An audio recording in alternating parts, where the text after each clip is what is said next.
एक गांव में एक देवी माता का मंदिर था। वहां पर माता जी के श्रद्धालु ज्यादातर आते रहते थे। उस गांव के लोग उस माता पे बहुत भरोसा करते थे।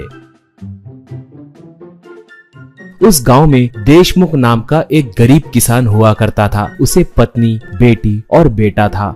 वो अपने बेटे के साथ मिलके अपने खेत में सब्जी उगाते रहता था। हर रविवार के दिन उसकी पत्नी घर में चिकन बिरयानी या मटन बिरयानी बनाती थी। उसे सब बड़े चाव से खाते थे।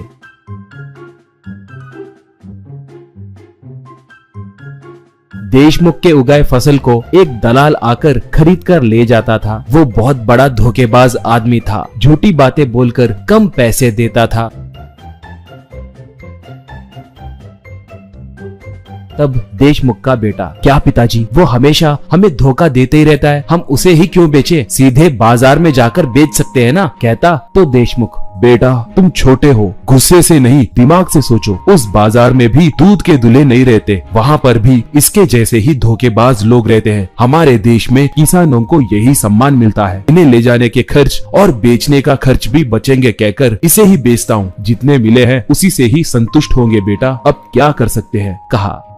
एक बार रविवार के दिन सब भोजन करने बैठे थे। देशमुख का बेटा भोजन करके, ये क्या आज रविवार चिकन बिरयानी नहीं बनाए, पूछा। माँ तब, बेटा आज से माता जी के दिव्य दिन शुरू हुए ना, इसलिए 2 महीने तक हमें मांस नहीं खाना चाहिए। गांव में भी कोई नहीं खाते, बोली। वो तब, वाह, मेरे बचपन से देखते आ रहा हूँ माँ, ये कैसी परंपरा है, क्यों रखे, कहकर गुस्से से पूछा। माँ तब, बहुत समय पहले इस गांव में एक भयानक बीमारी के कारण बहुत से लोग मर गए थे। तब माता जी को गुस्सा आया है कहकर मंदिर के पुजारी ने कहा, अगर वो गुस्सा कम होना हो तो मई और जून के महीने में गांव में किसी को भी मांस नहीं खाना है, अगर खाए तो और कई लोग मर जाएंगे कहकर बोले। तब से सब इसका पालन कर रहे हैं। चिकन बिरयानी की कमी नहीं महसूस होने के लिए मैंने आलू दम बिरयानी बनाया है, एक बार खाकर स्वाद कैसा है बताओ, बोली। वो बिरयानी खाकर, वाह, ये बहुत स्वादिष्ट है माँ, सच कहूँ तो चिकन और मटन बिरयानी से भी ये और स्वादिष्ट है। 2 महीने नहीं, इस बिरयानी को जिंदगी भर खा सकते हैं, कहा।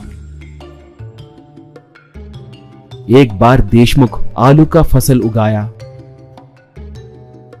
दलाल आकर उन्हें देखकर, वाह, क्या देशमुख जी आलू क्यों उगाए, ये सीजन नहीं है ना, वैसे फसल डाले जब मुझसे एक बात पूछ सकते थे ना। ठीक है 10,000 दूंगा, फसल मुझे दे दो, कहा। देशमुख का बेटा, आलू के लिए क्या सीजन है जी, सारे मौसम में उगाते हैं ना, इन्हें कभी भी खाते हैं ना, आप बहुत कम दाम बोल रहे हैं, ये अन्याय है, कम से कम 30,000 तो भी दीजिए, कहा। वो तब, क्या देशमुख जी, लगता है आपका बेटा होशियार बनने की कोशिश कर रहा है। मैं कैसे दिख रहा हूँ, आज लिए तो 10,000, कल लिए तो सिर्फ 9,000 दूंगा, दिन ब दिन 1,000 रुपए कम होते जाएंगे, अच्छे से सोचकर मुझे बुलाइए, कहकर घमंड से चला गया।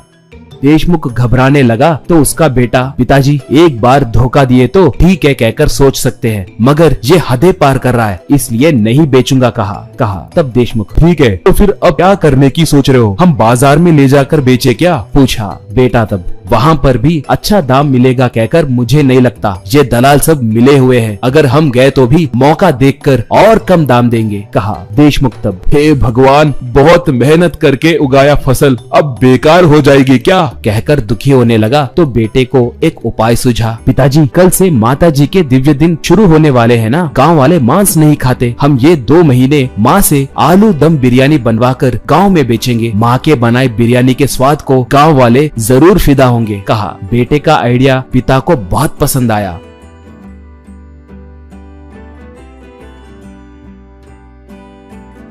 ऐसे वो परिवार वाले एक ठेले पे आलू दम बिरयानी बनाकर बेचना शुरू किए।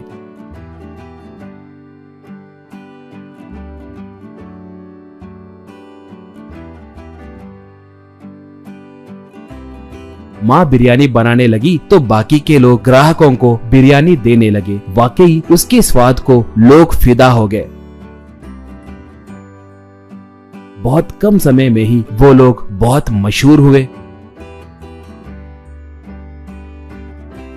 2 महीने बीते, फिर भी लोगों का आना कम नहीं होने के कारण देशमुख वाले बहुत खुश हुए। ऊपर देखकर माता जी को प्रणाम किए। ऐसे वो लोग उनके खेत में सिर्फ आलू उगाते हुए उस आलू से दम बिरयानी बनाकर बेचते हुए खुश रहने लगे।